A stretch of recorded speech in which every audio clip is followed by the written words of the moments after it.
వరంగల్ జిల్లా ప్రధాన వార్తలను పరిశీలించినట్లయితే పర్వతగిరి రైతు వేదిక దగ్గర ఉద్రిక్త వాతావరణం చోటు చేసుకుంది. నిన్న రాత్రి నుంచే యూరియా కోసం రైతులు అక్కడ జాగారం చేసినటువంటి పరిస్థితి కనిపించింది. అయినప్పటికీ అక్కడ ఉన్నటువంటి వ్యవసాయ శాఖ సిబ్బంది పట్టించుకొని తరుణమే కనిపిస్తూ ఉంది. రాత్రంతా వేచి చూసినటువంటి రైతులు భారీ ఎత్తున క్యూ లైన్లు కనిపించాయి. ఈ క్రమంలోనే రైతాంగం అంతా కూడా సరిపడినంత యూరియా ఇవ్వాలని ఆగ్రహం వ్యక్తం చేశారు. మరోవైపు పర్వతగిరి మండలం కల్లెడ దగ్గర ఉన్నటువంటి యూరియా కొనుగోలు కేంద్రం దగ్గర పెద్ద సంఖ్యలో చేరుకున్నటువంటి రైతులు బారులు తీరి కనిపించారు. క్యూ లైన్లో నిలబడ్డటువంటి మహిళలు, వృద్ధులు రాష్ట్ర ప్రభుత్వం తీరు పట్ల ఆగ్రహం వ్యక్తం చేశారు.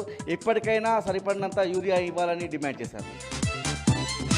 వరంగల్ జిల్లా నుంచి మరో వార్త పరిశీలించినట్టయితే నర్సంపేట మండలం ఇటికాలపల్లి దగ్గర యూరియా కోసం రైతులు ఆందోళన వ్యక్తం చేశారు. అక్కడ ఉన్నటువంటి పిఏసిఎస్ కేంద్రం దగ్గర ఉన్న 365 జాతీయ రహదారి మీద రాస్తారోకో ధర్నా నిర్వహించినటువంటి పరిస్థితి కనిపిస్తూ ఉంది. ఇప్పటికే పంటలు నాశనం అవుతూ ఉన్నాయని, సరిపడినంత యూరియా ఇవ్వాలని రైతాంగం అయితే రాష్ట్ర ప్రభుత్వాన్ని డిమాండ్ చేసిన పరిస్థితి కనిపించింది.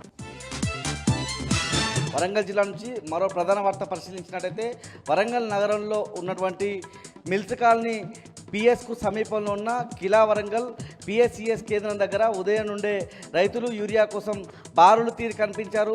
ప్రధానంగా సరిపడినంత యూరియా అందించడం లేదని, ఉదయం వస్తే మధ్యాహ్నం వరకు వెయిట్ చేసిన తర్వాత 1 బస్తా 2 బస్తాల యూరియా ఇస్తున్నారని, అది దేనికి సరిపోవడం లేదని, 5 ఎకరాలు 10 ఎకరాలు ఉన్న రైతులం వస్తే 1-2 బస్తాలు ఇస్తే మా పంటకు ఎలా వేయాలో వ్యవసాయ అధికారులే సమాధానం చెప్పాలని రైతాంగం అయితే వ్యవసాయ అధికారులను, ఇటు ప్రభుత్వాన్ని డిమాండ్ చేస్తున్నారు.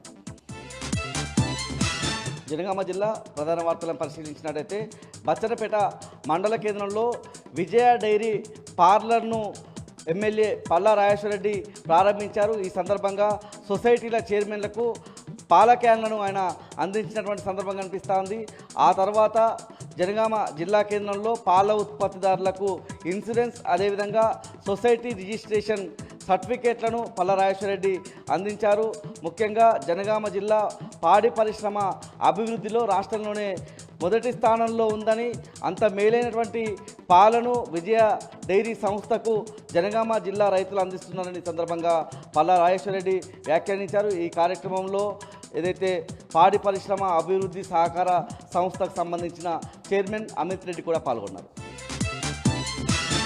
జనగామ జిల్లా నుంచి మరో ప్రధాన వార్త పరిశీలించినట్టయితే స్టేషన్ గన్పూర్ పిఎస్సిఎస్ కేంద్రం దగ్గర రైతులు యూరియా కోసం తిప్పలు పడుతున్నటువంటి పరిస్థితి కనిపిస్తూ ఉంది.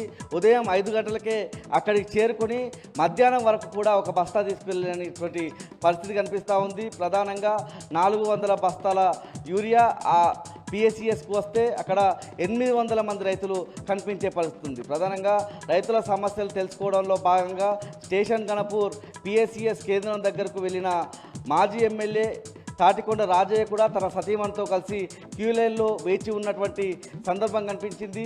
ఇంత యూరియా సంక్షోభం వస్తున్నా రాష్ట్ర ప్రభుత్వం పట్టించుకోవడం లేదని, మరోవైపు ఎమ్మెల్యే కడియం శ్రీహరి, ఎంపీ కడియం కావ్య కూడా జనాల మధ్యకు వచ్చి రైతుల మధ్యకు వచ్చేటువంటి పరిస్థితి లేదని చెప్పి రాజయ్య విమర్శించారు. రాష్ట్రంలో 9 లక్షల మెట్రిక్ టన్నుల యూరియా అవసరం ఇప్పటి వరకు పూర్తిగా 5 లక్షల మెట్రిక్ టన్నుల యూరియా కూడా రాలేదని రాష్ట్ర ప్రభుత్వంపై మండిపడ్డటువంటి పరిస్థితి కనిపిస్తుంది. ములుగు జిల్లా ప్రధాన వార్తలను పరిశీలించినట్టయితే ములుగు మున్సిపాలిటీలో పనిచేసేటువంటి మైదం మహేష్ అనే పారిశుద్ధ్య కార్మికుడు ఇటీవల 6 నెలల నుంచి జీతాలు రావడం లేదని ఆత్మహత్య చేసుకున్నాడు. ఆ కుటుంబానికి బీఆర్ఎస్ వర్కింగ్ ప్రెసిడెంట్ కేటీఆర్ అండగా నిలిచినటువంటి సందర్భం కనిపిస్తూ ఉంది. మైదం మహేష్కు భార్య, 3 ఆడపిల్లలు ఉన్నారు. వాళ్ళ 3కి సంబంధించి కూడా పూర్తి స్థాయిలో ఆదుకునే విధంగా, అండగా నిలిచే విధంగా బీఆర్ఎస్ వర్కింగ్ ప్రెసిడెంట్ మైదం మహేష్ 3 కూతుర్లకు, అదేవిధంగా ఆయన భార్యకు ఫిక్స్డ్ డిపాజిట్లకు సంబంధించినటువంటి బాండ్లను బీఆర్ఎస్ ములుగు జిల్లా అధ్యక్షుడు కాకులమర్రి లక్ష్మణరావు, అదేవిధంగా ములుగు నియోజకవర్గ బీఆర్ఎస్ పార్టీ ఇన్ఛార్జ్ బడే నాగజ్యోతి ద్వారా 5,50,000 సంబంధించినటువంటి బాండ్లను అందజేశారు. జయశంకర్ భూపాలపల్లి జిల్లా నుంచి మరో ప్రధాన వార్త పరిశీలించినట్టయితే గణపురం మండలం చెల్పూరు గ్రామంలో యూరియా కోసం రైతులు తీవ్రమైనటువంటి ఇబ్బందులు ఎదుర్కొంటున్నారు. ఉదయమే అక్కడ ఉన్నటువంటి యూరియా కొనుగోలు సెంటర్ దగ్గరికి చేరుకున్న రైతులు చెప్పురు క్యూ లైన్లో పెట్టినటువంటి దయనీయ పరిస్థితి కనిపిస్తూ ఉంది. ఉదయం నుంచి మధ్యాహ్నం వరకు వేచి చూస్తున్నా కనీసం పిఎస్సిఎస్ సిబ్బంది వచ్చి యూరియా ఇచ్చేటువంటి పరిస్థితి లేదని, మా పంటలన్నీ కూడా నాశనం అవుతా ఉన్నాయని, ఇప్పటికైనా సరిపడినంత యూరియా ఇచ్చి రైతాంగానికి వెన్నుదన్నుగా నిలవాల్సిన బాధ్యత రాష్ట్ర ప్రభుత్వం మీద ఉందని, లేకపోతే రైతుల పక్షాన పెద్ద ఎత్తున ఉద్యమాలు రాబోతున్నాయన్నటువంటి అంశాన్ని కూడా రైతులు రాష్ట్ర ప్రభుత్వం తీరు పట్ల ఆగ్రహం వ్యక్తం చేస్తూ చెప్తున్నారు.